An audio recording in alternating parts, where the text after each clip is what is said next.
I call to order the July 26, 2023 Area Board of Zoning Appeals meeting. First item on the agenda is the roll call. Steve Clevenger. Present. Gary Schroeder. Present. Tom Andrew. Present. Robert Novak. Present. Michelle Dennis. Present. Ed Butts. Present. Dustin Grove. Dustin Grove. Quorum present. Thank you. Next item on the agenda is approval of the previous meeting minutes. I move to approve the minutes from the June 28th, 2023 ABZA public hearings as submitted. Second. Any questions or comments? Hearing none, all in favor, say aye. Aye. Opposed? That motion carries. New business. Last month, we had the amended bylaws for you to look at, and there were a couple of questions that I wanted to address this month. So thank you for allowing us a month to review this. The first thing was about the fees. The fee schedule is included in the bylaws. What you have in front of you are just 3 pages from a 12-page document. So the fees are referenced in the bylaws. They are there. Okay. The other question was a question about at the bottom of, I guess, the second page of the amended bylaws, in regards to appealing a decision of an administrative officer, why the owners of all property located adjacent to and directly across the street, alley, or railroad right-of-way from, plus those within 200 feet of the property involved, was scratched out. That is because that's one of the recent policy changes that we made. Staff is now providing a list of those persons. The applicant is not required to provide a list of those people anymore. So. Okay. I guess I'll take a motion to approve the bylaw amendments. I move we approve the bylaw amendments as submitted. Second. Have a motion and a second. Any discussion? Hearing none. All those in favor of approving the bylaws amendments, say aye. Aye. Aye. Opposed? The bylaw amendments are approved. Okay. I'll go ahead and take the public hearing motion, please. I move that there be incorporated in the public hearing portion of each application to be heard this evening and become part of the evidence at such hearing, the Unified Zoning Ordinance, the Unified Subdivision Ordinance, the Comprehensive Plan, the bylaws of the Area Board of Zoning Appeal, the application and all documents filed therewith, the staff report and recommendations on the applications to be heard this evening, and responses from checkpoint agencies. Second. Have a motion and a second. All in favor? Aye. Aye. Opposed? That motion carries. And I will go ahead and take the continuances.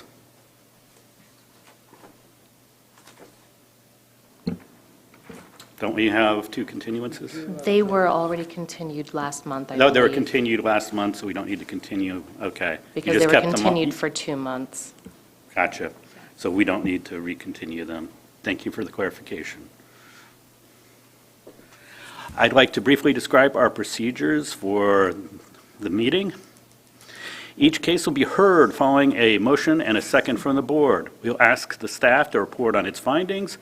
Following the staff report, we will ask the petitioner to present his or her case, after which anyone wishing to support the petitioner's request for variance or special exception will be asked to come forward.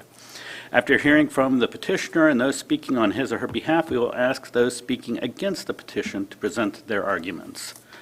The petitioner will then be allowed to rebut arguments raised by those in opposition to his or her petition. Following the rebuttal, the board may wish to ask questions of the petitioner, supporters, and opponents of the petition or of the staff. The staff will have the opportunity to make any clarifying comments at this time. And then we will then vote by use of a prescribed ballot. 4 votes are necessary to make any decision. In the absence of 4 votes, either for or against, the petition is automatically continued to the next meeting. Please observe the following guidelines for the sake of time and fairness to all. State your name and address for the record before you speak. Limit your remarks to 5 minutes or less. Do not repeat arguments that have been brought up by others. Remember that all visual aids used to support your arguments will remain the property of the board. Cell phones must be turned off while the meeting is in session. Please step out of the room before using your cell phone. With that in mind, we will hear the first case. I move to hear and vote on BZA 2112, Charity Burkholder. Petitioner is requesting a special exception to allow a transient guest house operating 24 hours per day, 7 days per week, for a maximum of 6 guests in an R1 zone. The property is located at 929 Lindbergh Road, West Lafayette, Wabash 18 Northwest, 23-4, with conditions and commitments. Second. Motion and a second, and we'll hear from staff, please. Thank you. This special exception is the third that we have heard here in West Lafayette on Lindbergh Road. As you can see, the zoning is R1, as is most of the surrounding properties. There's an aerial. Single-family dwellings predominate here. There are a few mixed uses here at the corner where Northwestern and Lindbergh meet. This single-family dwelling is 3 bedrooms and 2 bathrooms, and it has a 1-car attached garage. According to the petitioner, this house has been rented to students since 2011. 3 of those student residents were the petitioner's own children, who have since graduated from Purdue. There's a site plan and a few pictures of the dwelling. As you can see, Lindbergh is currently under construction. It's closed to through traffic. But you can see there are, it's a street of single-family residences here. Whoops. According to West Lafayette City staff, who maintain the permits for short-term rentals in West Lafayette, there are about 8 other short-term rentals in the immediate vicinity of this Airbnb, proposed Airbnb, as well as the other one we will hear later on, including one immediately to the east at 921 Lindbergh. Regarding the ordinance items, it is staff's opinion that this use would be no different than a single-family residence at any given time. As far as traffic generation, the single-car garage, as well as the length of the driveway, would accommodate up to 3 vehicles out of the right-of-way. It would be rented to no more than a maximum of 6 guests at any given time, but no more than 3 unrelated. According to the petition, no parties will be allowed. An outdoor security camera is also going to be used to monitor activity. So staff is recommending approval with condition and commitments, and I am happy to answer any questions. Thank you. Thank you. Petitioner or his or her representative.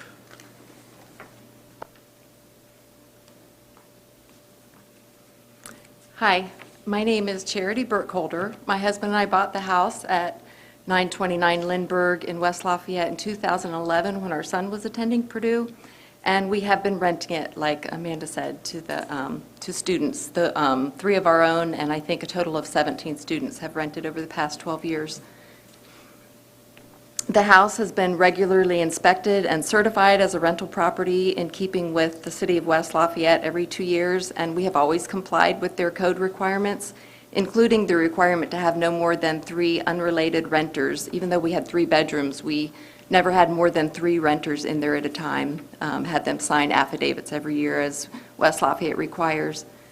I don't plan to make any structural changes to the home. However, I have been and will continue to improve the property considerably.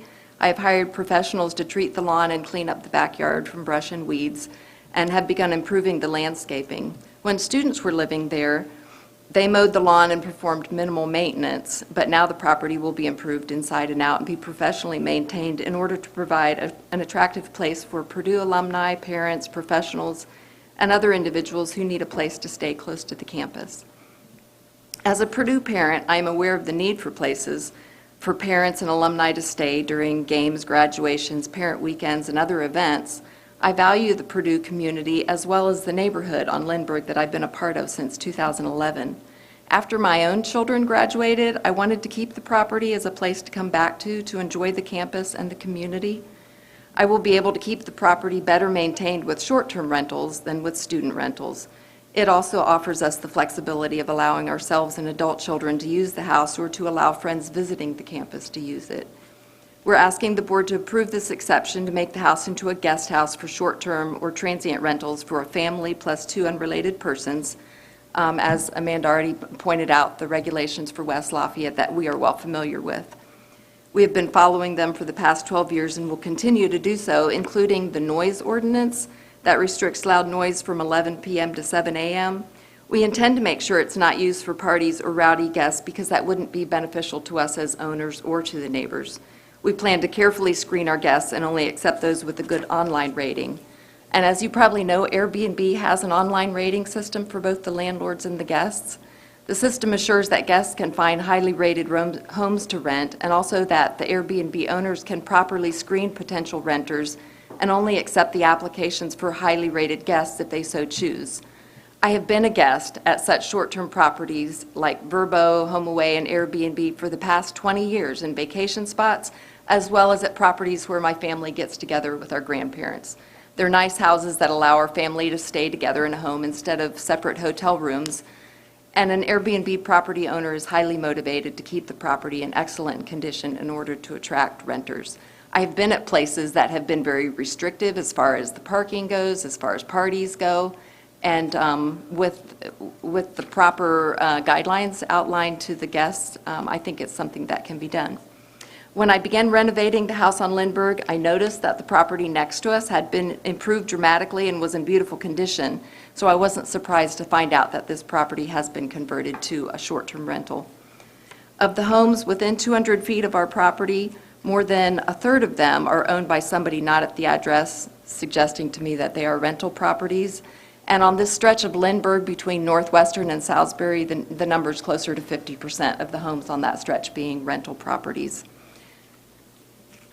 I am not a large investor. This is the only property that my husband and I own besides our residence. I care about people and I care about the community, and my goal is to have one of the best kept homes in the neighborhood to accommodate West Lafayette visitors. I believe it will be an asset to the community, and I have no desire to be contentious or to feud with the neighbors about it. I included a personal letter to each of the 26 individuals that I contacted, and I included my cell phone number and email address. I heard back from only 3 of those that I had sent letters to, somebody across the street from me, somebody a couple doors down, and the property right adjacent to mine. And they were all positive responses that I had from the neighbors who I heard from that I had contacted. I will encourage any of my neighbors who see a problem at the property to contact me. And I believe I forgot to tell you my address at the beginning. My name is Charity Burkholder, and the address is 4546 Roxbury Drive, Pittsboro, Indiana. I thank you for considering this exception. Do you have any questions for me? We may have some later. Okay, all right. Thank you. Anyone wishing to support the petition?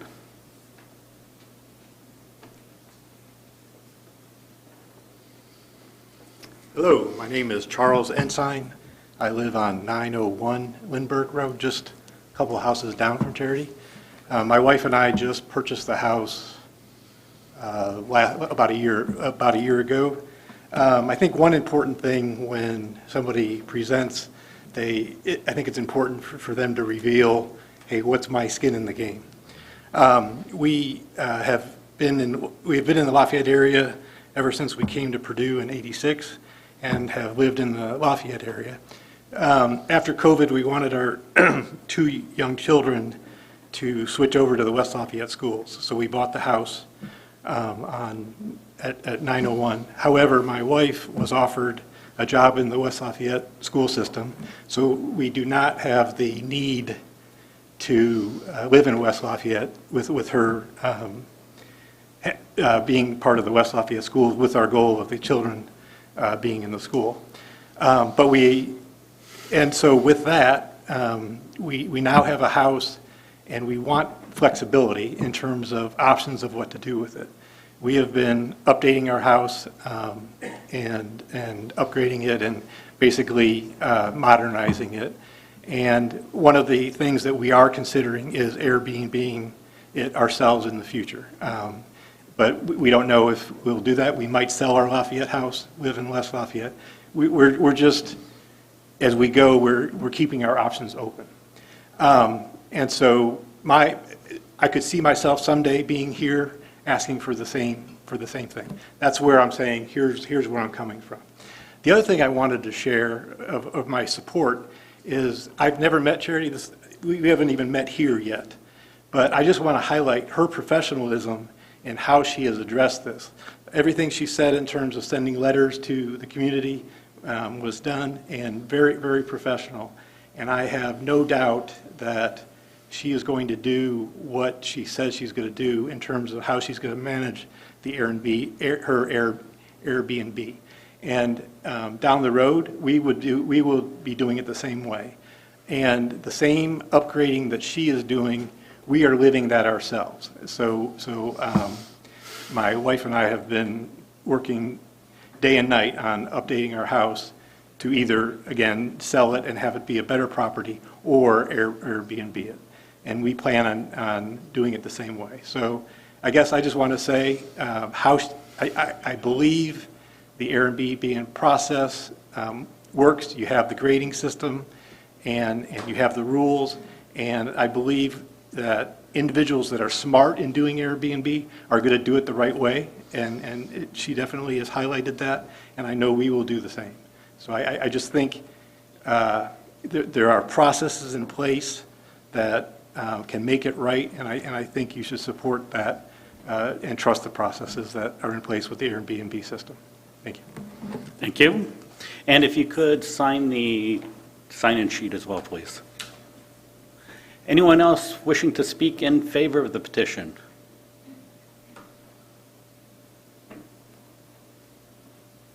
Hi, my name is Kathy Waite, and I live in Pittsboro, just around the corner from Charity and Phil Burkholder. And I just wanted to say that they are treasured neighbors and friends. We've been neighbors for about 28 years now.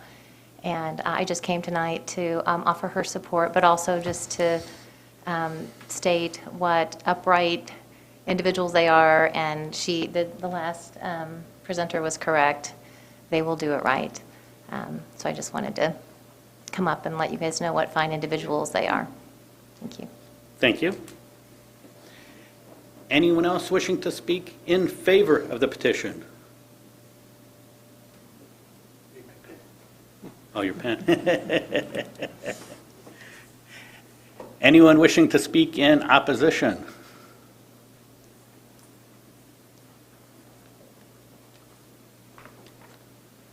Good evening. I'm Al Parker. I live about 4 houses away from this location. I've lived at 1015 Limburg Road. Right now, Limburg Road is very ripped up. It looks like something out of the Ukraine, but they are fixing it, getting it going. We're looking forward to getting that finished. I have a lot of respect for the people that own this property and what they're trying to do and looking forward out of it. And I have some unique perspectives I'd like to share with you.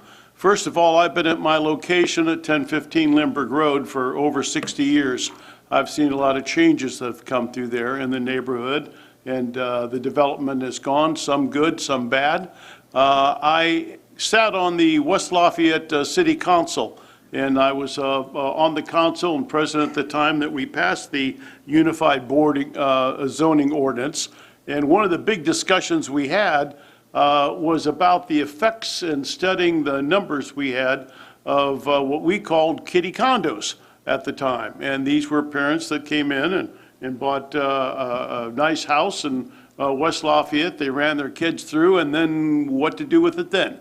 We started getting overcrowding. We started having problems. Houses value dropped that were next to it. They went down. I'm sure that they would take very good care of it, but it's the nature of the business. In my last perspective to this is the fact that I am a short-term renter, not here, but in Florida. I've got a condo on Panama City Beach, and we rent it out. We go through the different agencies that have been mentioned here before, and Airbnb and the rest of them. We deal with all of them.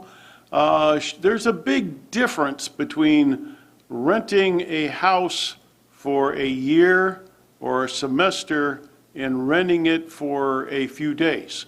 You get different clientele. It's just that simple. Lots of promises, lots of hope. There's supposed to be safeguards. 4 years into renting our condo on the beach, I can tell you that's not the case. There's been plenty of them we've had to remove. We had to pull them out. It's easy to put up something on a form real quick, and we've experienced overcrowding. We've experienced pets, and we're no pets. We've experienced smoking, and we're no smoking. And it's amazing what gets through the line, and people trying to stick you with broken items and things like that. That's the nature of the business. Renting is not renting. There are different kinds out there. Having a Purdue professor or someone that rents a house across the street and is going to be there for a year is a whole different ballgame than someone that's coming in to have a Purdue party and enjoy a Purdue game. That's difference in night and day. We set up the zoning ordinance and one of the things that was important to us was protections of neighborhoods. This is an established neighborhood. People have lived there for great periods of time. This house sits right in the middle of a sea of R1. Why the exception? Well, you want to make money at it. Okay, well, I can understand that. At whose cost? If you have neighbors standing up it, isn't it important that we protect them as well? That's what an exception is talking about, exception to the rule. Do we really want to let that go through? I would hope not. It'll affect all of us. And it's the beginning then. You've got a couple of them on the board and looking at us, coming up to us right now. It is our hope that some of the people that are in the neighborhood, as good as these people are, you know, you've got to live the life for a while to see what it's like. And I have lived the life there. There are going to be unforeseen circumstances, problems, parking, noise that's going to go on. What is drawing them to this house? I've got a good reason in my place in Florida. Come down and see me and you're 2 steps from the beach. What's there not to like? You don't know how many friends you have until you have a beach house. I'll tell you that. But what is the draw in West Lafayette, Lindbergh Road neighborhood? What's going to bring them there? Well, you got Purdue games. Well, let's get together a bunch of friends and have a party there. That's what short-term rentals is. And they may say only 3 people, but that doesn't mean how many show up at the door, and then you have the problem enforcing that. I would ask that you take a good look and say, is there good cause for this exception? You are in a sea of R1s. Why not let R1 stay R1? When these people bought the houses, it was R1, and it continues to be. Thank you very much for your time.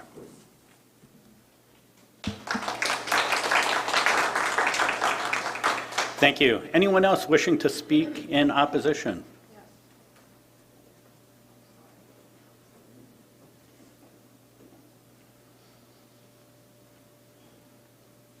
My name is Shirley Babcock. I live at 935 Lindbergh Road, about 10 feet from that house.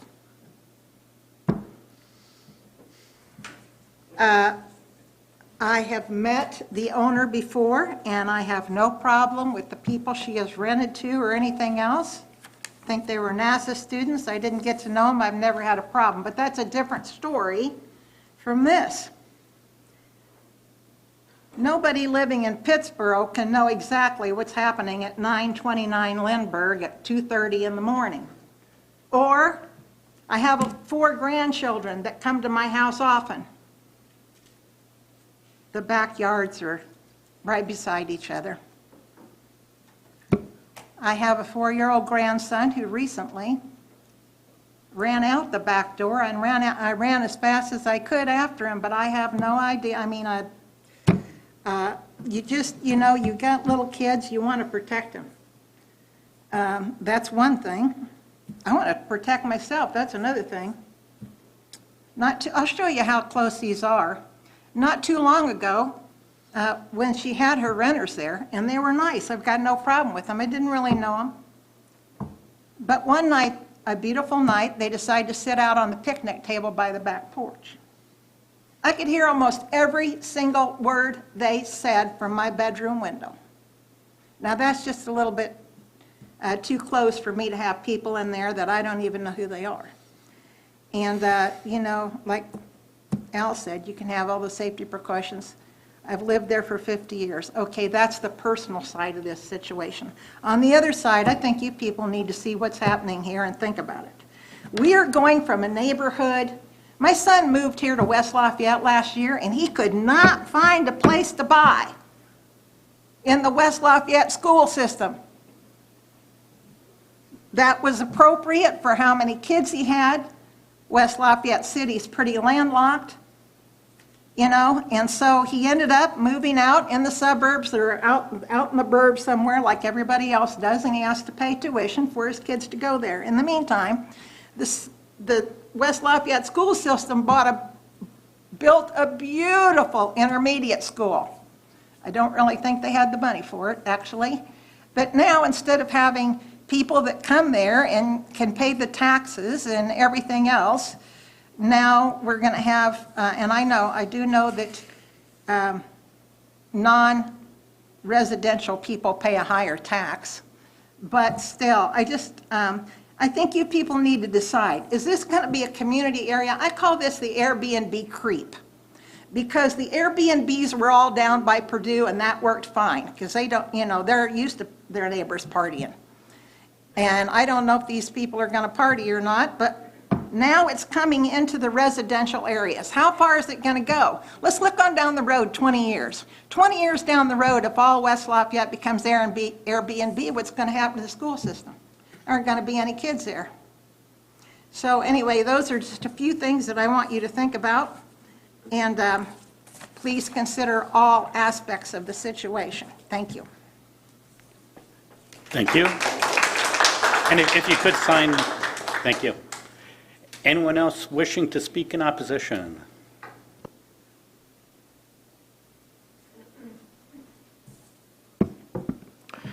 Zachary Bale, 124 Connolly Street. I would like to present a petition supported by over 40 neighbors who this board represents. I'll leave a copy with the staff as well. The statement is, we, the undersigned, are opposed to allowing a transient guest house at 929 Lindbergh Road. We find the proposed special exception to deviate from existing zoning rules, and allowing a transient guest house at 929 Lindbergh will materially and permanently injure the other property and uses in the same zoning district and vicinity, along with subverting the R1 purposes of the Unified Zoning Ordinance. Our request to deny the special exception is supported by the community's expressed concerns regarding safety, traffic, noise, and the current and future uses of R1 zone properties in the neighborhood. Voting against this special exception is reasonable and justified. This board's history with transient guest house special exceptions is fascinating. One major disservice that has recently occurred is the change in the ballots from what was a transparency and accountability tool to something that makes a mockery of the public hearing and what is supposed to be a democratic process. The updates removed the individual questions from the ballot and replaced them with a single yes or no question with a few lines to add commentary. When one reads the minutes from the January 2023 meeting where this change occurred, the purpose to moving to this opaque ballot was, and I quote, "Currently, the ballot requires personal findings of fact to be documented, which can add many minutes to the length of a hearing," end quote. Presumably, years, if not decades, of previous Board of Zoning Appeals members, some of them still serving on this board, found the ballot to be more than satisfactory. The goal of a public hearing is not to be quick, but to be effective and just. And to be just with such serious questions as granting special exceptions, a historical record is required so the public at present and in the future can understand the why and the how decisions were arrived at, not merely see a check mark on a slip of paper with nothing written. In light of this, we deserved, as a matter of public hearing, to hear dialogue, to hear debate, to hear questions between members discussing the findings of fact and why the staff's report's perspective is held higher than the residents who live next to or nearby the properties in question. There have been around 20 or so transient guest house special exceptions come before this board since Amendment 88 was adopted in 2017. Only 2 of those have been denied. Once the APC staff and board were in agreement on the denial, that was BZA 2053 back in 2021, and the other, the APC staff recommended approval, but the board ended up denying, and that was BZA 2002 back in 2019. And what's curious about 2002's denial is that the board had a letter from the city of Lafayette, which was a critical document of protest that gave the members the courage and the clarity to deny the exception based on the transient guest house being a nuisance in the neighborhood. Although residents speaking here tonight are not attorneys for the West Lafayette, we are residents, and we have, through our own findings of fact, have determined that traditional transient guest houses in our well-established neighborhoods would be a nuisance and subvert the general purpose of the UZO. The same previous justifications that were given in the city attorney's letter for Lafayette that this board referenced in denial are being shared by the public here tonight. The neighborhood consists of owner-occupied and rental homes. These types of neighborhoods are celebrated in West Lafayette as indicative of it being used in marketing campaigns, literature, and references. The 24-hour nature of the proposed property makes it a commercial enterprise. Concerns of safety due to the home potentially being unoccupied for weeks and months at a time and with unknown guests. Approving another transient guest house could lead to destabilization of the family-friendly neighborhood. And through the adoption of Amendment 88, it was everyone's understanding that the BZA would listen to the concerns of neighbors and residents to preserve the integrity and the quality of life in their neighborhoods. In Amendment 88, it's clearly stated all of the concerns are here. The staff knew it. Transient guest house appears to be the short-term rental that neighborhoods and the city government object to most. They fear that too many could have a detrimental effect in the neighborhood. Houses could be sitting long periods empty, or there could be loud parties with no one present to be holding them accountable. Localities have found that people buying houses for this purpose increase the cost of houses and buy or price out other buyers that want to live in the neighborhood. The proposal would also only allow people in the dense areas to have a buy right. In the lower density neighborhood areas, the Board of Zoning Appeals must find it would not be a nuisance to the neighborhood and grant a special exception for each location. As the petition and supporters state, this transient guest house is a nuisance in a neighborhood, and it's reasonable and justified to deny the special exception. Myself and everyone here tonight and everyone listening at home or in the future look forward to hearing your debate, dialogue, and logic behind the decisions that you will make this evening. Vote to deny the special exception. Thank you for your time. Thank you. Thank you. Speaking in opposition. Hi.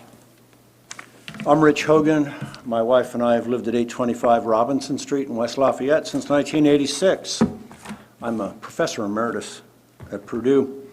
And I have a letter of support from David Sanders, West Lafayette City Councilor at Large, which I'd like to read, and then I'll pass on so you can all take a look at it.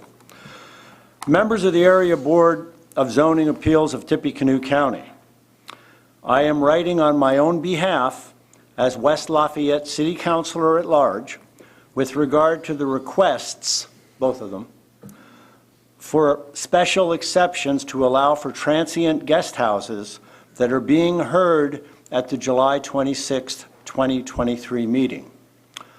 When the City Council adopted Ordinance 35-22, which was sponsored by me jointly with Mayor Dennis, the goal was to ensure that the Area Board of Zoning Appeals would listen to the voices of neighbors who wish to preserve the integrity of their neighborhoods. Among their concerns, which I share, are the effects of transient guest houses upon the availability of housing for people who wish to live in West Lafayette full-time, and upon the stability of the student population served by the West Lafayette School Corporation. I urge you to give the reflections of the neighbors your full consideration. Sincerely, David Sanders, West Lafayette City Councilor at Large. I've also had extended conversations with Aaron Easter, who will, we expect, be the mayor. This is not the time to preempt the city council. I didn't want to bother Mayor Dennis, and Aaron doesn't want to bother him either, and that's why she's not here, and she didn't write a letter. I mean, because she works for the city, as you know. I don't have to explain this to you, right? She's a city employee, right? So she can't unlike David. Be that as it may, you get the picture? She's the one who first suggested to me that this was going to harm the West Lafayette School Corporation in the long term. And we know because our daughter, who walked to Happy Hollow, to West Lafayette, and twice to Purdue, where she now has a master's, she can't afford to buy in this neighborhood either.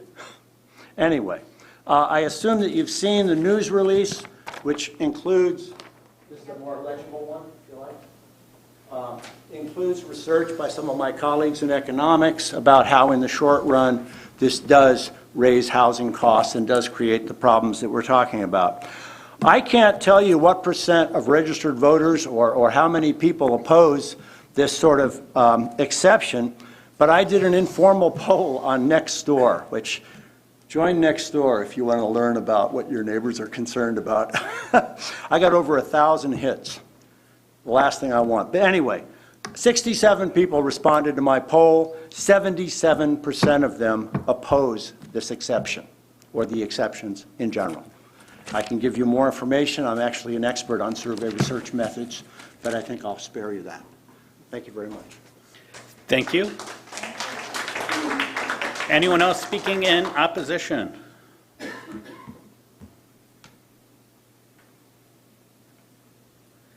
And petitioner, if you would like to rebut.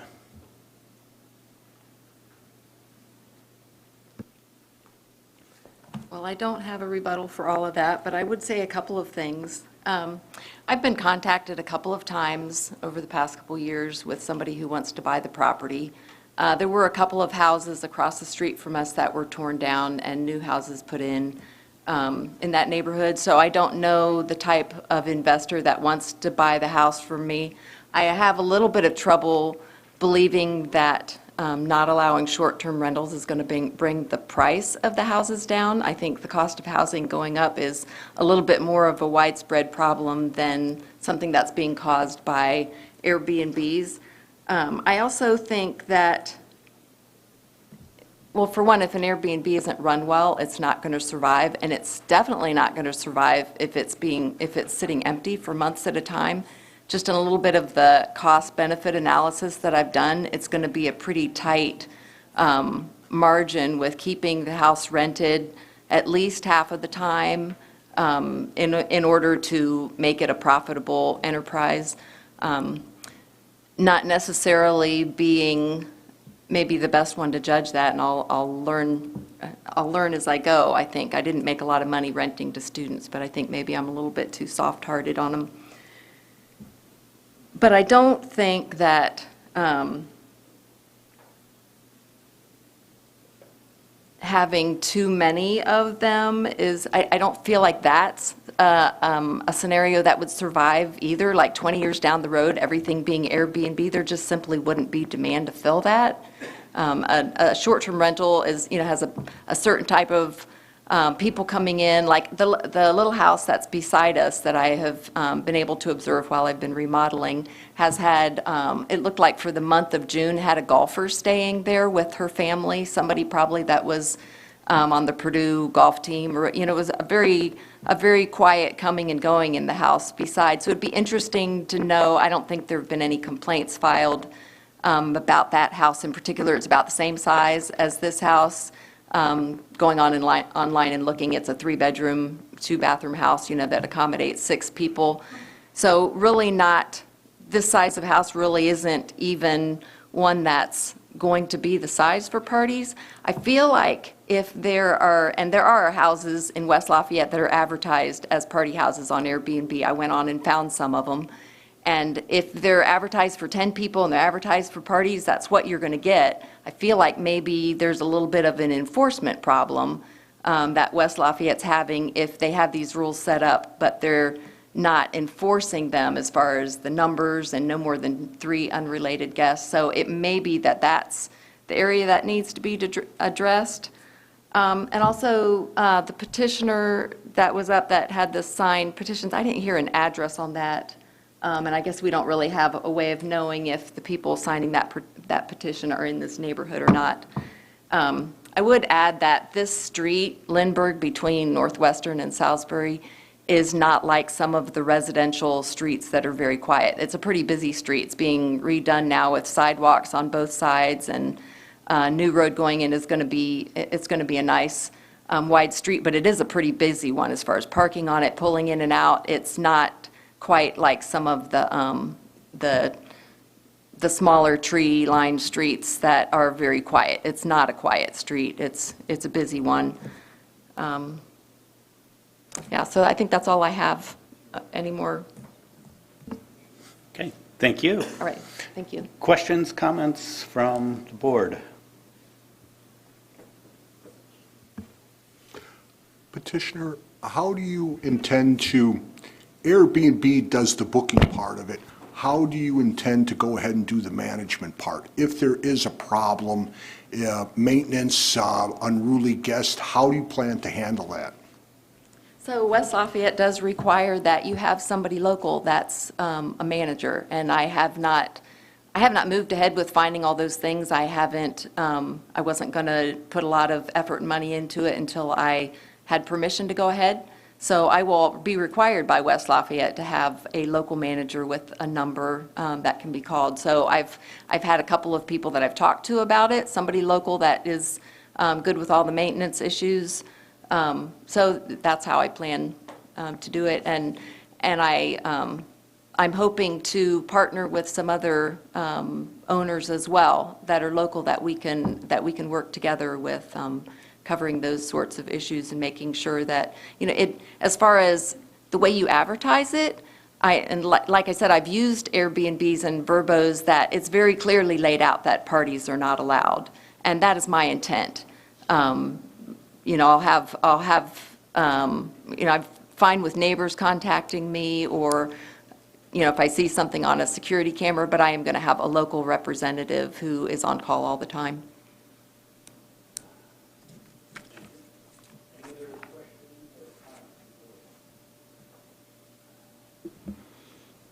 Yeah, just my 2 cents. I would say that generally, I think, especially, and I would consider this somewhat of a near-campus neighborhood, maybe near being near campus. The goal is to have the neighborhoods become less transient, not more transient in terms of the residents that are there. And so with there already being one Airbnb next door, potentially this one, potentially another one, and there already being a lot of rentals on the row, it seems like, I think the concept of the Airbnb high transiency creep is possible, and I don't know, especially with this only being, it's right next to Birdsfield or Willis or whatever you call it now, that the potential for it to be more of a family-oriented area is high.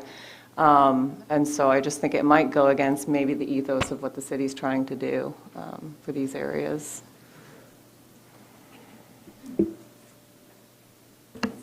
Thank you. Any other comments or questions? Hearing none, we have a ballot.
I have 6 ballots cast, 4 yes, 2 no.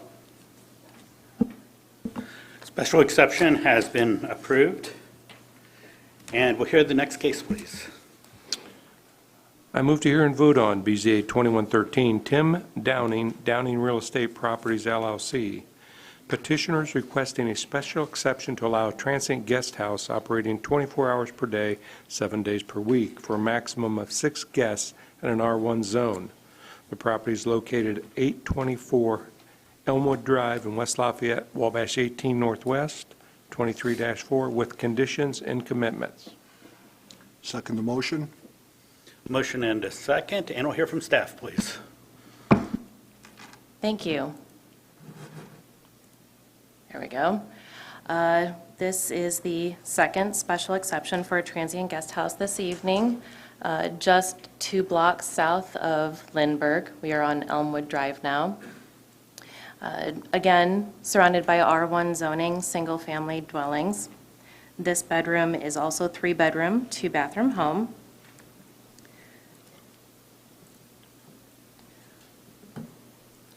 The attached garage is for 2 cars, and the driveway is slightly longer than the last one that we looked at.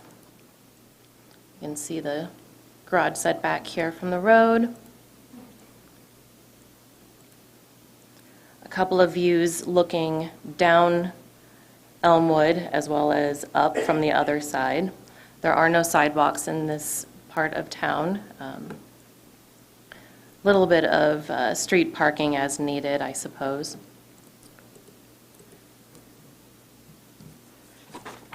As far as staff's opinions here, according to West Lafayette City staff, there is another short-term rental on Elmwood Drive that's located 2 houses down at 810 Elmwood Drive. It's part of their short-term rental inspection program. Again, staff's opinion is that this house will operate like other single-family dwellings in the area. The driveway is long enough to accommodate several parked cars as well as the 2-car garage. The petitioner is imposing additional restrictions in the form of quiet hours after 9:30 p.m. on weekdays and 11 p.m. on weekends. So staff is recommending approval with condition and commitments. I am happy to answer any questions. Thank you. Petitioner, his or her representative.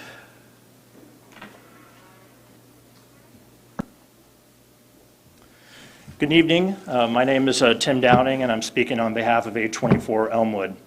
Next slide, please. Thank you.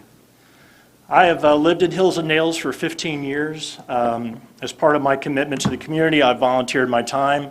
I've been the past president of Boilermaker Aquatics for over 5 years, past president of Western Central Dental Society. I'm currently the chair of the Ivy Tech Dental Assisting Program, the clinical director for the Ivy Tech Dental Program, and I'm also the president of the Benton County Board of Health. Prior to my arrival in West Lafayette, I was a Navy fighter pilot for 22 years. I did 6 deployments off of carriers in support of Bosnia, Iraq, and Afghanistan. Next slide, please. Thank you. The reason we purchased 824 Elmwood is because it's an age-in-place friendly home for us. It is a level lot with 2 small steps to go in and out. It has a first-floor bedroom and a full bath. On full disclosure, my father is going with myasthenia gravis, and I've learned that we have to plan ahead for where we need to go to next and not expect our children to do that. And that's the reason that's driven us to buy this property. We plan on doing updates over the next 2 years as part of doing this short-term rental so that we can get it ready for us to move in. I know I look young and healthy, but I have a history of it, and that's why we're doing it. Next, please. Short-term versus long-term rental. We believe the short-term rental gives us flexibility to the owner. It allows us to set apart time for contractors to come in and get the work done. It's less wear and tear. The less wear and tear is because we can get in, get something taken care of when it's small instead of waiting for when it's big. The ability to enforce more strict rules, noise, max number of guests, guests required to be registered, and a system that relies on views. As we all know that live around Purdue, we do live at Purdue at 600 Ridgewood Drive in Hills and Dales. We do get all the parking for the football, and every morning after football, I get up and I go and clean up all the beer cans or anything that's outside. It's just part of the culture of which we live in by that wonderful university and be able to go to convocations. Long-term, you have maintenance problems that can compound, and I'm going to talk about that here in a little bit. Evictions can take several months for problem tenants. Less ability to prevent visitors in large gatherings, those big parties with the beer pong table and the big chair out front. Problem tenants know how to work the system, and we have unauthorized sublease. Next slide, please. Long-term, while we were in the Navy, we had a long-term rental in Virginia, in Virginia Beach. It was a well-established neighborhood. We owned that year for a house for 12 years because at that time, Oceana, which was located in Virginia Beach, was the master jet base for the East Coast. We had 3 renters over the 12 years as we transitioned in and out of the house. The last ones that we had rented did severe damage to the house. They were our neighbors. They lived on the water in a beautiful golf course, yet they treated our house like garbage. And we were not able to get into the house and had to have work done before we moved in the last time. Short-term rental, we have used them. Our daughter attended the Naval Academy. And during those 4 years, we stayed in nationally historic registered 18th century homes with no problems. We were there to visit our children at the Naval Academy. We went to football games.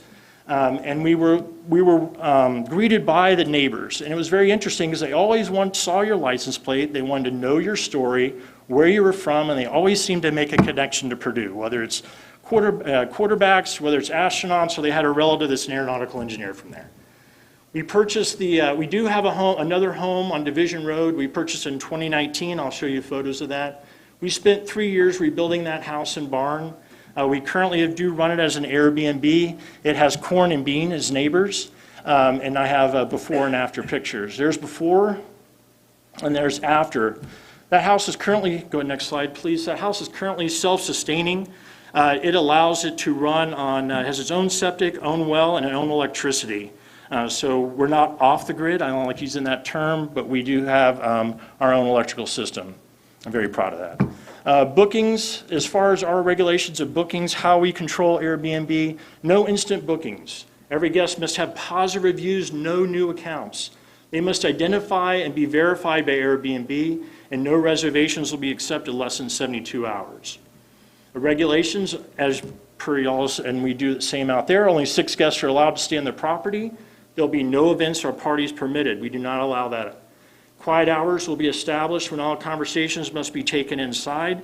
We will have a decibel alarm and the Ring camera doorbell, which have both been purchased.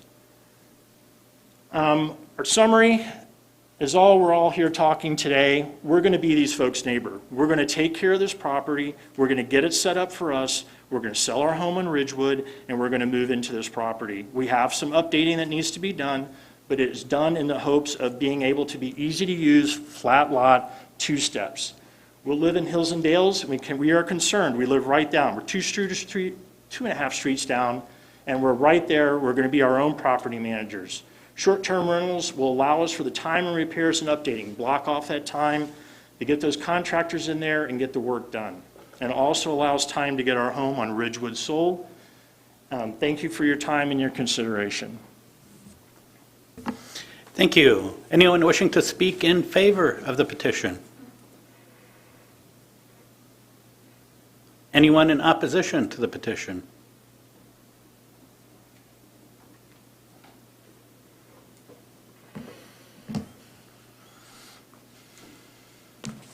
Yeah, my name is Wendy Stallard-Flory. I live on 711 Hillcrest. I wanted to make a general presentation. I wanted to note the excellent presentations that were made for the previous case that argued against Airbnbs. It doesn't seem as though they made very much impression, but it seemed to me they were very persuasive. I've lived in Hills and Dales since 1989. I know it to be a very pleasant, friendly community where people come to know their neighbors well, especially in the case of those who have young children who play together outdoors. As the members of the board make their decisions, I hope they will take a minute to ask themselves how they would feel if a house on either side of their present one were to go from being a private home to becoming a property for use by transients. It's hard to believe that anyone could fail to be disturbed by this stressful situation.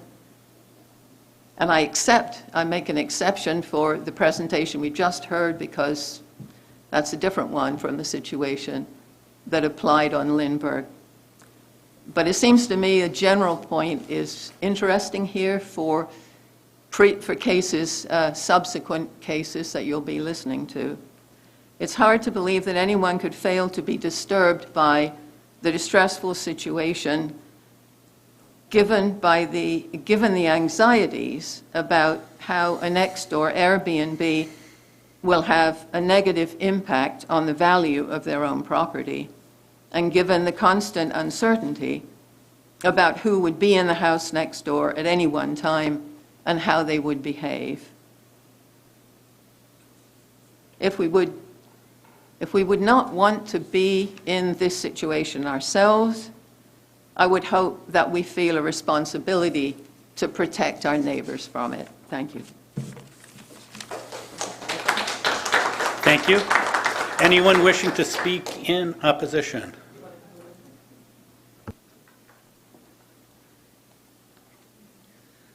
I'm Kate Mast. I live at 817 Elmwood Drive, so we're right across the street from this property. When we moved in 8 years ago, this was a vibrant neighborhood, almost entirely owner-occupied homes. Since then, one has turned into a rental, no complaints about those. Another has turned into an Airbnb. And it really is a blight on our neighborhood. It went from being, walking out knowing your neighbors to this house is vacant 5 days a week, and when it's not vacant, it's full of people that are out loud, rowdy, and everything in the backyard. Currently, there are 5 cars parked in our neighborhood for this one house that is allegedly only supposed to have 3 unrelated people. The city does nothing to help us on this. We've called the city and we've called the police. The cars are parked in the opposite direction. I have 2 children, and we live on a street, as you've seen, that has no sidewalks, and so I am reliant on people driving slowly and carefully around them for their safety.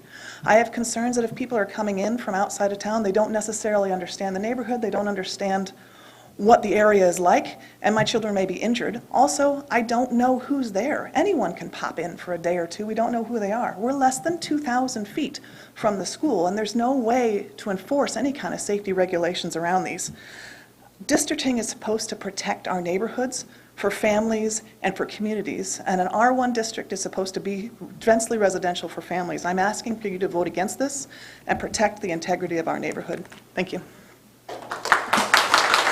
Thank you. Anyone wishing to speak in opposition?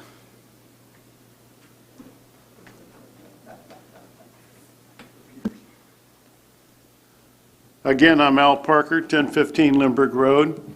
I would like to just take a quick opportunity as a short-term renter owner myself. I'd like to open up to questions to you.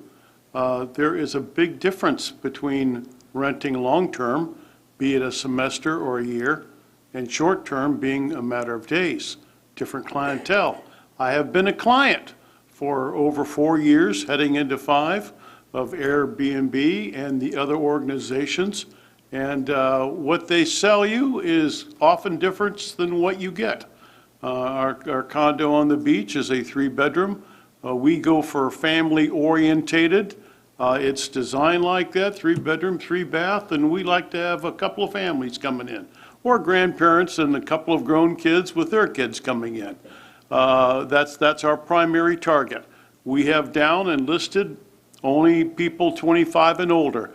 I can't tell you, through our Ring camera, which is a great idea, we've looked at people coming in and have groups removed because they were not 25 and older. They were younger, high school, yahoos, and got rid of them, got them out the door. I'd like to open up and see if any of you have questions, what it's like to be on our side of it before you make this important decision. As you've heard from one of your members up here, this is starting to erode well-established neighborhoods. Are there any questions from the commissions that I can answer for you? We may have some later for you. All right. Thank you. Hearing none then, I I wish have one, that, or should I wait? Or you want to do it later? Go ahead. Okay. Just curious, so you said you removed some younger residents that I'm weren't... sorry, say You what? said you had some young kids removed from the Airbnb rental that you had? Oh, yeah.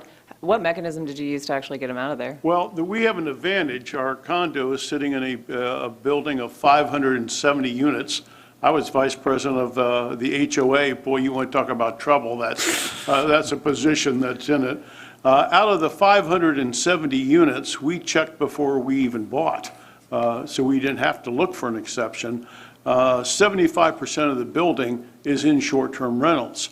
The building itself has its own security. We have our own management company on site, and still it's left up to us to help monitor what's going on. I was able to contact our security and have people removed.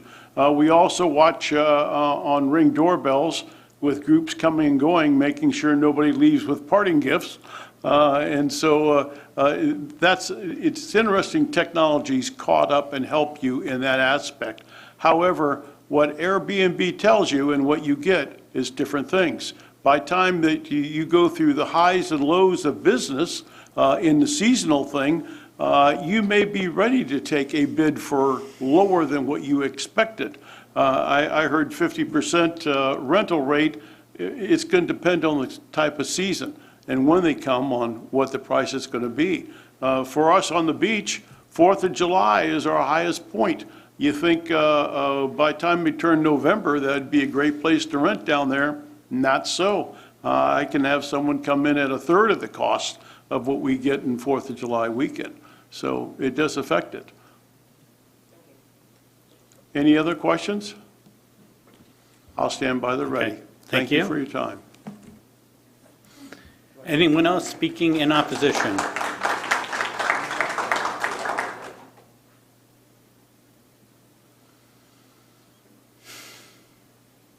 Good evening. I'm Bernard Woolley, and I own the property at 816 Elmwood, which is next door to the one that we're talking about today. I bought that property 27 years ago. I don't live there. I've used it as a rental. I bought it as an investment because, number one, it was a fantastic neighborhood, quiet neighborhood. The rule that my wife and I developed was that if we were looking to make an investment in a piece of property, we wanted to make sure that it was safe for our daughter to walk home from school during the night, or else we would not be interested in that property. We bought that as a rental, but number one, as an investment, because at the time, as you guys know, the market was somewhat depressed. And we had a choice of some monies that we wanted to spend and where to put it. And as an old professor of mine years ago said, God doesn't make any more dirt. So real estate seemed like a reasonable investment. So we've had this property in excess of 20 years. We've made improvements on it, et cetera. We've followed all the rules. We've never had any violations. I have enjoyed the neighbors. As a matter of fact, one of our neighbors here and stuff, I've always told him, if you see something or what, give me a call immediately, and we will take care of that issue. And we've had some pretty good runners, I'd say, over the years. No complaints. And maybe that's because of Mr. Downey and my background. I'm in aviation too. Flown airplanes since I was 16 years old. So we kind of have a little bit of a judgment on who we want to deal with, because the last thing I want to do is go in and constantly make repairs and have somebody tear up and devaluate the property. So the main reason why I'm against this is, in all honesty, is I'm worried about the overall safety of the neighborhood. I'm a Purdue professor emeritus also. I've had football tickets since 1988. I go to all the games. I see all the rowdiness. I enjoy, in certain cases, some of that rowdiness. But I also know that it can cause problems and it can be out of your control. You just simply don't know it. And I just think this is the wrong neighborhood to have short-term leases. I wasn't even aware of the fact that my neighbor next to me was a short-term lease until I found out today by some people that I talked to that said, hey, did you know we're having problems and here's what kind of happened. And I go, I don't want to hear about problems on my property. I want to control that. And now we've got a situation, which I'm sure he does not want to have happen, that is hard to control. The nice thing about a long-term rental, which I slightly disagree with him, is I do have the power to get rid of someone. By law, you have 20 days in the state of Indiana to either comply or you're evicted. But if it's a short-term rental, let's say they're going to be there just for the weekend to see Purdue beat IU again. They have a party Saturday night, they leave Sunday, they tear up something, or they're rowdy or something. What recourse do you have on them? There's not a time limit. Where I have a recourse, I can say, you violated the lease, you're out of here. Here's your 20-day notice. So again, to me, some of the arguments I've heard is a benefit for me. Well, I've heard it increase property value. Well, that's why I bought the property in the first place. But I don't want to increase the property value and lose the sanctity of what that community and why I was attracted to it in the first place. So this particular neighborhood, I just think it's the wrong one to be looking at short-term leases. Thank you. Thank you. Anyone else speaking in opposition?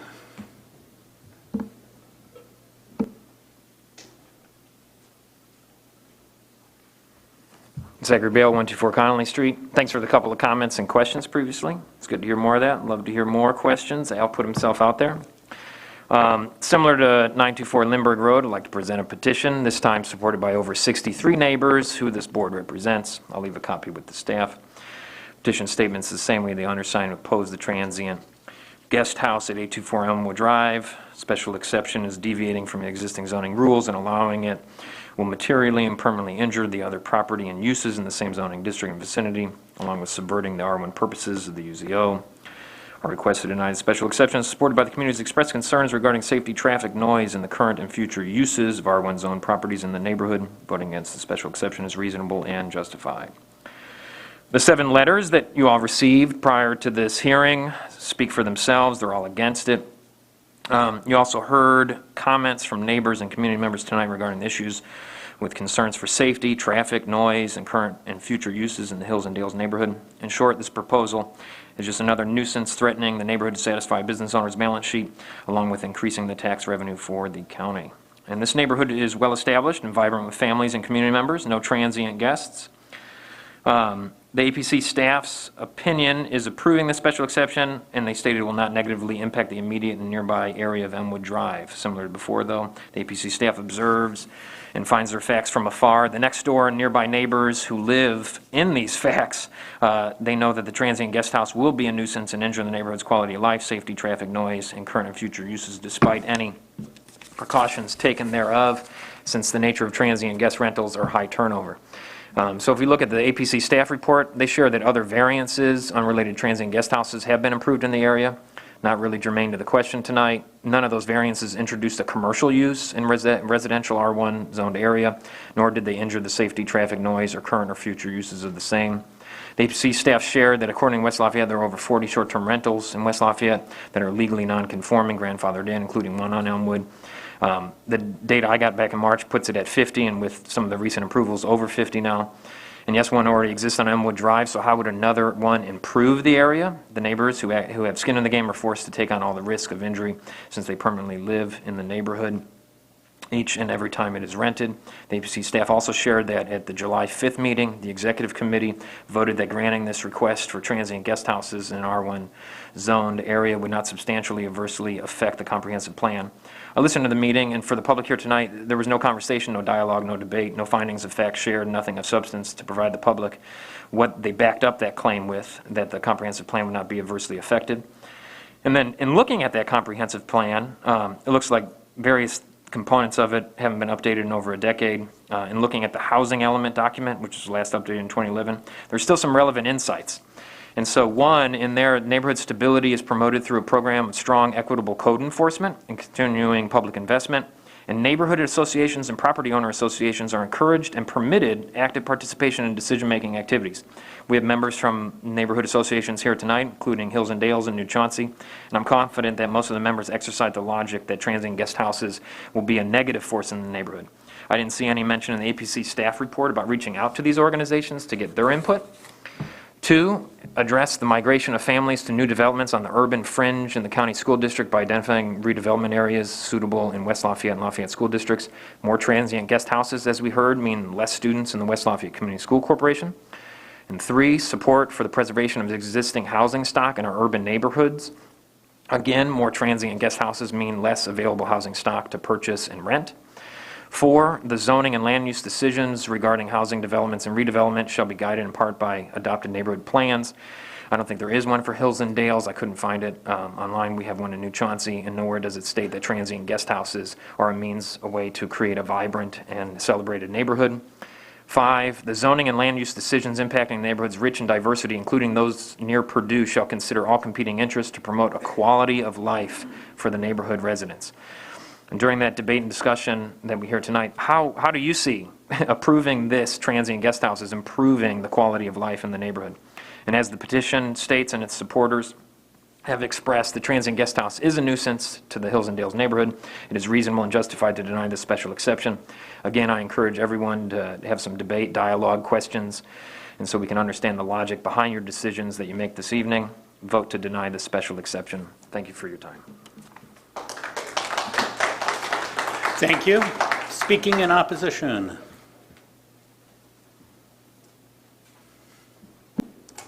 Hello, I'm Brian Hubbard. I live at 811 Elmwood Drive, across the street from the proposed transient house. I'd like to start with just a little bit of discussion. I realize in the Unified Zoning Ordinance that there is a difference between an bed and breakfast and transient housing, okay? I realize those are two separate things, but I hope we could agree that there's a lot of similar land use, and there's a lot of transportation impacts that are similar to what we would call an Airbnb. It's kind of ironic, we call them bed and breakfasts, but it is separated out. But if it were a bed and breakfast, under the Unified Zoning Ordinance, there is a section that talks about proximity. And I'd like to read that for you. That is section 411-6, bed and breakfast of the Unified Zoning Ordinance. To prevent disruption of residential neighborhoods through the proliferation of non-residential uses, a bed and breakfast in a residential or RE zone shall not be located on a lot closer than 200 feet from any other lot containing a bed and breakfast. Amendment 27. Now, again, I realize this is transient housing. This is not a bed and breakfast. But I will say practically, we already have one hotel on our little street, okay? There's been a lot of discussion tonight about how on weekend football games they fill up, okay? And, you know, when we moved into the neighborhood, we knew 6 or 7 times in a few basketball games we might have some cars in the neighborhood. This Airbnb that is currently on our street makes it a home football game every weekend. We currently have 6 cars parked in the street. They don't park in the driveway because, you know, to use that driveway space that was noted, they'd all have to stack up. Well, guess what? They don't stack up. They just scatter around the neighborhood. It's also occupied during the week. The owner of that one has gotten very industrious, and they bring in a lot of contractors coming in to work on the buildings here on the campus and surrounding buildings, painters, drywallers, those things, outside assistants to build our infrastructure. And they rent that out during the week. Okay? So I think one thing I want to make clear is this is not a few weekends a year. This is every weekend and every day we deal with the traffic and people. It's unfortunate. We've had unfortunate incidences with the current Airbnb that we've had. We try to address those things. That one's set for 10. It's advertised for 10. How you can get 10 golfers for the city tournament in that place that are all related, I can't imagine how that follows anything that we consider an R1 district. Okay.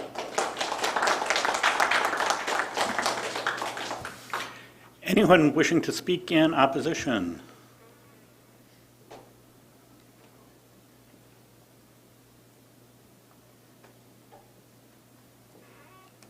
Hello and thank you. My name is Stephen Hoffman. I live at 1809 Garden Street, which is just around the corner from Elmwood. I hope you'll permit me to use my phone for my notes here. I just want to give a few observations because actually both Brian and Kate have said things that I already had planned, so I won't repeat. But observations about who rents the building, who rents the Airbnbs in the neighborhood, and parking. So we do currently have 4 Airbnbs within 2 blocks of my house. We have the one on Lindbergh, the one that we're talking about here on Elmwood, one at the corner of Elm and Woodland, and the one that backs up to my house on Maywood. So they're all over the place. We see them. And as I walk the dog around the neighborhood, we notice the people who rent these houses. These are people who are here for gatherings. Nobody comes with just their own family to rent one of these houses. They come for a gathering, and that's fine. I like gatherings. It may be extended family, it may be friends. As Brian mentioned, it may be contractors. That's quite common. It's also common actually to see sports teams. I've seen more than one sort of mini bus from a high school somewhere in Indiana that's come and rents one of these houses for the weekend. Anytime this happens, it's a traffic issue. People do not park in the driveway. They park on the street. So I appreciate that the driveway is large. I appreciate there's probably enough room on the driveway, but that is not where people park. They are in the streets and blocking things. I especially feel for Elmwood. If you've been on it, it's a short street. There are 10 houses on Elmwood total. If 2 of them are Airbnbs, there's the possibility of having 5 or 6 or 8 or 10 cars parked on the street, unknown cars parked on the street at any time. And I agree as well, it happens during the week and the weekends. It happens all the time. So yes, thank you for your time. Thank you. Anyone wishing to speak in opposition? Hi, I'm Jennifer Stein, and I live at 1721 Woodland Avenue. And I'm speaking from the perspective of somebody whose backyard butts up against, basically share a backyard with that existing Airbnb. The other speakers have already very well articulated most of my concerns, so I'm not going to go into that. But I had just kind of a global comment that you can talk about making sure that there aren't the horror stories, that you don't have the horrible parties happening. I mean, Airbnb tries to do away with those. The owners try to do away with those. And we also have the West Lafayette Police Department.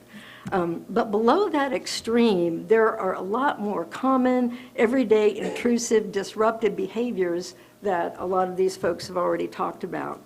Those are the issues that have been brought up. And so many of them, they're either legal or borderline, so there's really nothing we can do about it. More or less, we have to just put up with them. I know the tenants before this one had a really loud cornhole tournament going on in the backyard. I didn't know that those things could make so much noise slamming into that thing, but I guess you learn. So the other thing about it, I know when I'm seeing a lot of the reasons in favor of doing this, a lot of them are really focused on the benefit to the guests and the benefit to the owners. So I'm glad that you've been able to have a chance to hear about the issues with the neighborhood. Earlier, Zach had mentioned that there was a previous letter from the city of Lafayette speaking in opposition to an Airbnb request a while back. And it just was really striking to me. The letter is February 26, 2019. I'm not going to read all the points again as you've heard them, but it was striking to me that they could have been describing our neighborhood almost to a T in their opposition to having an Airbnb. And they just finished up that it was the city's belief that the Area Board of Zoning Appeals would listen to the concerns of the neighbors to preserve the integrity of the neighborhood. And they said it better than I could, so thank you. Thank you. Speaking in opposition.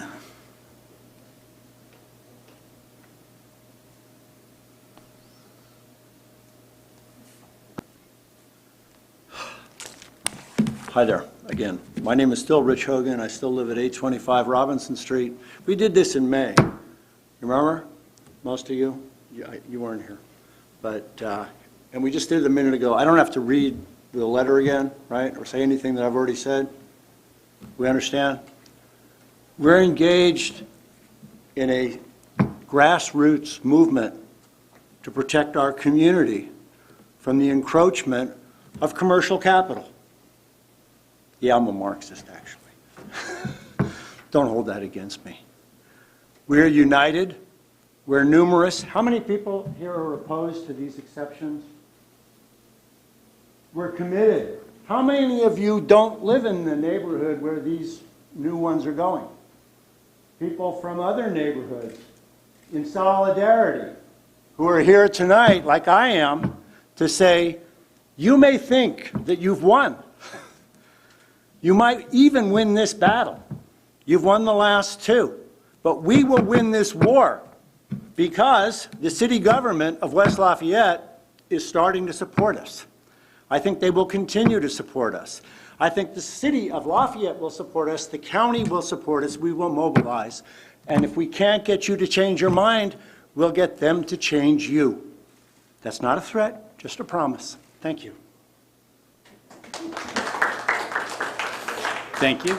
Speaking in opposition.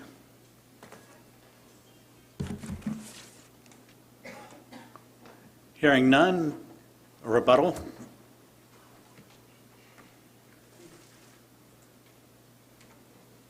Again, thank you for your time tonight. I'll keep it short. We do have two Airbnb by us, one on Bexley, one on the corner of Northwestern. The one on Northwestern is run by a retired naval officer. He also does his front lawn where he pays his taxes by renting out all the parking spots for football. He runs it very responsibly. We've never had a problem with either one of those Airbnbs by us. We are responsible people. We are right there. We want to keep the integrity of the neighborhood. We are staying in the neighborhood. All we're asking is for the opportunity. Thank you. Any questions? Thank you. We may have some in a minute. Oh, do we start questions? What? We may have some questions in a minute. Okay. Sorry. Any questions or comments from the board?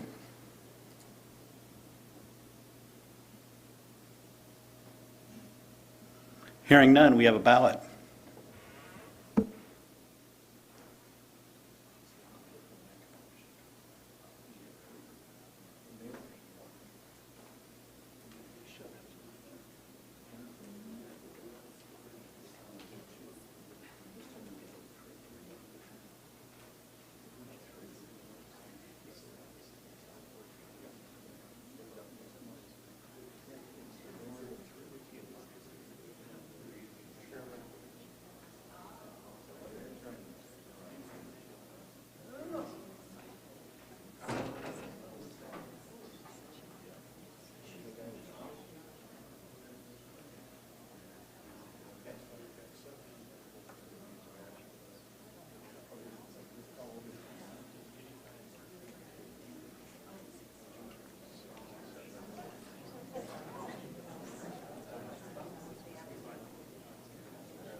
Six ballots were cast, 4 yes, 2 no. Special exception has been approved, and we'll hear the next case, please. I move to hear and vote on BZA 2114, John Christodoulos. Petitioners requested by Ryan Munden, RTS, is requesting a variance to reduce the parking standard from the minimum of 2 spaces per dwelling unit to 1.5 spaces per dwelling unit. The property is located just south of Paramount intersection with Genova Drive, commonly known as 3597 Paramount Drive in Wabash Township, Section 2 Northeast, Range 23-5, UZO 2-8-11. Second? Have a motion and a second, and we'll hear from staff. Mr. Thank Hill. you. David Hiddle with the Area Plan Commission with the last case of the evening. Petitioner John Christodolakis is requesting a variance having to do with parking. It's a single issue request, just the variance request. As you can see on the map here, the site is north of Sagamore Parkway at the intersection of Genoa and Paramount. It is a 1.1 acre, approximately 1.1 acre site, zoned R3. R3 is the multifamily zoning designation, and the request is to allow for a parking ratio of 1.5 spaces provided per dwelling unit rather than the ordinance required 2.0 parking spaces per dwelling unit. Gentlemen? Gentlemen, if you could take it outside so we can continue our meeting.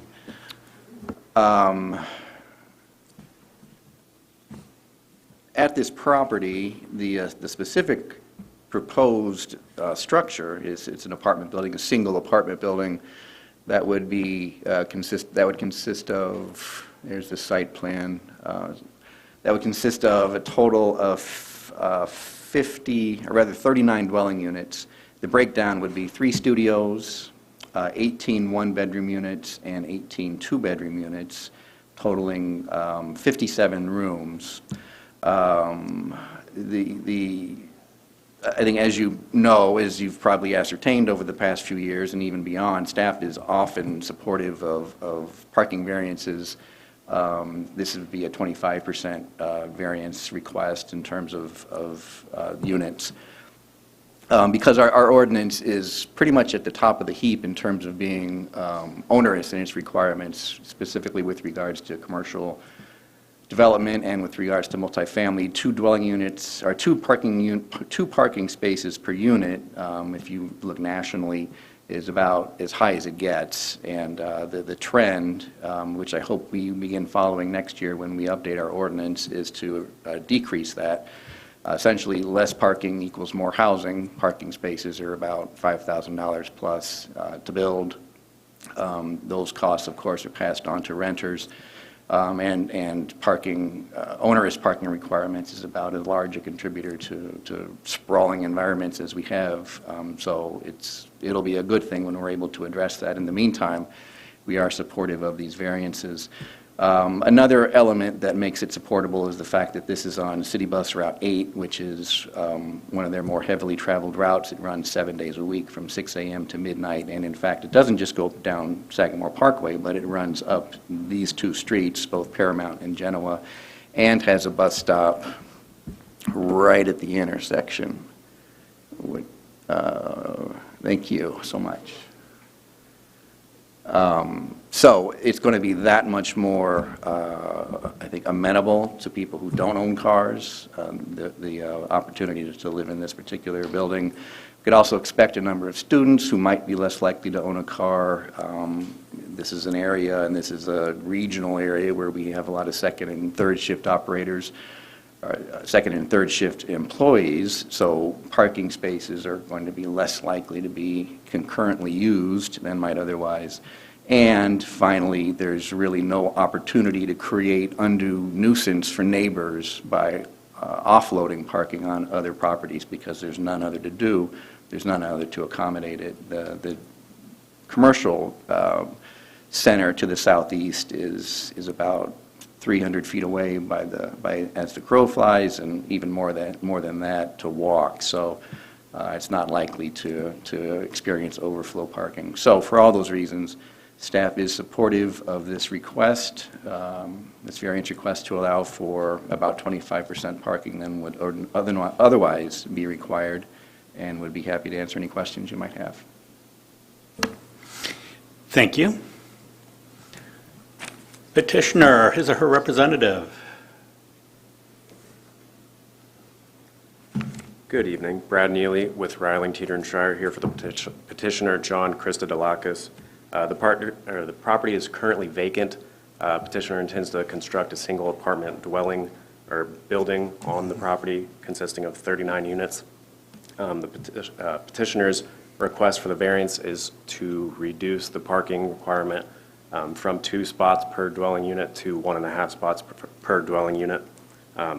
We believe the current parking standard is more than what would likely be used.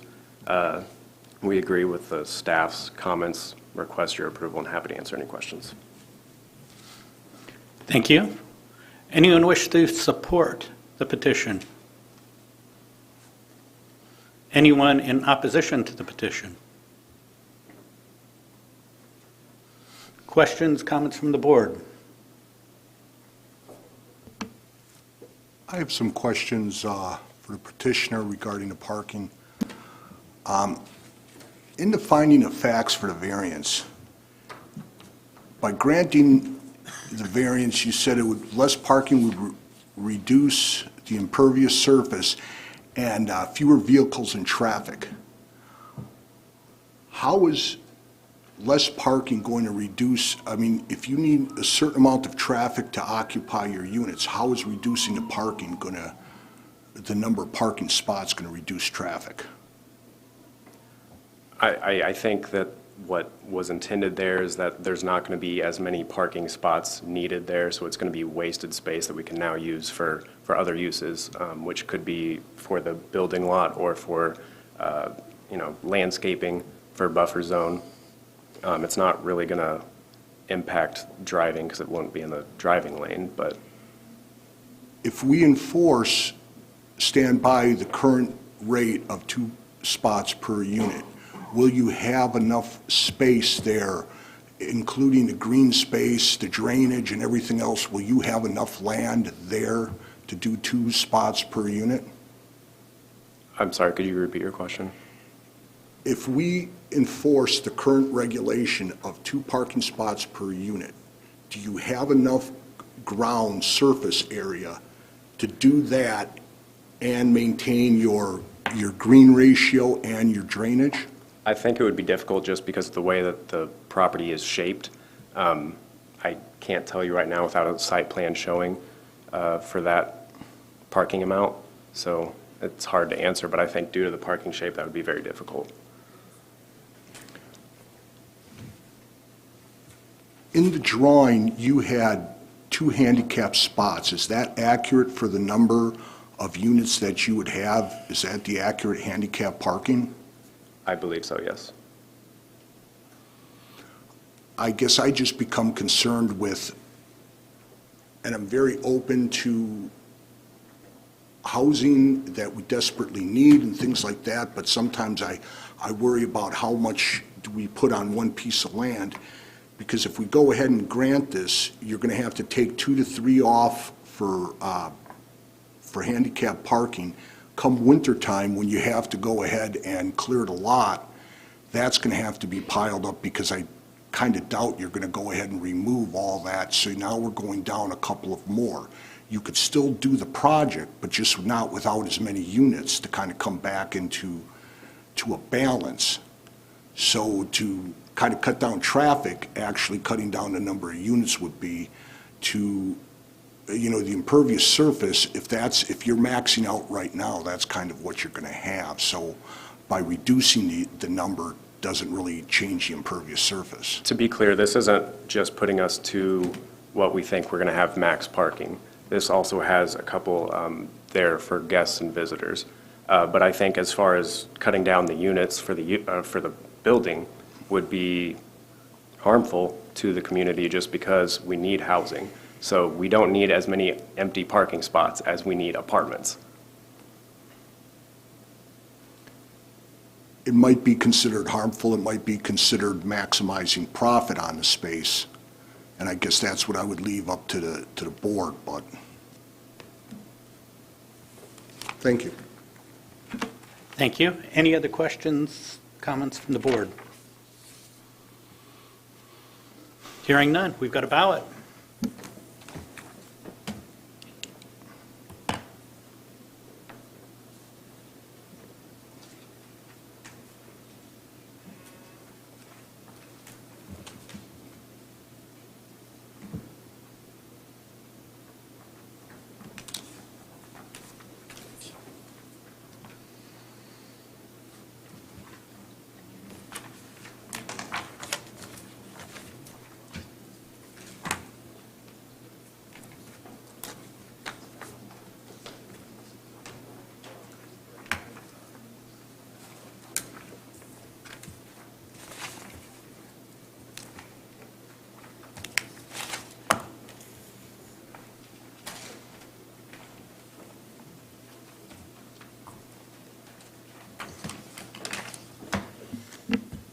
6 ballots cast, 5 yes, 1 no. Variance has been approved. Administrative matters. Unless any member has an objection, the chair will order the findings of each member casting a vote for the majority decision of the board to be the collective findings of the board in support of the decision of the board. Hearing none, it is so ordered.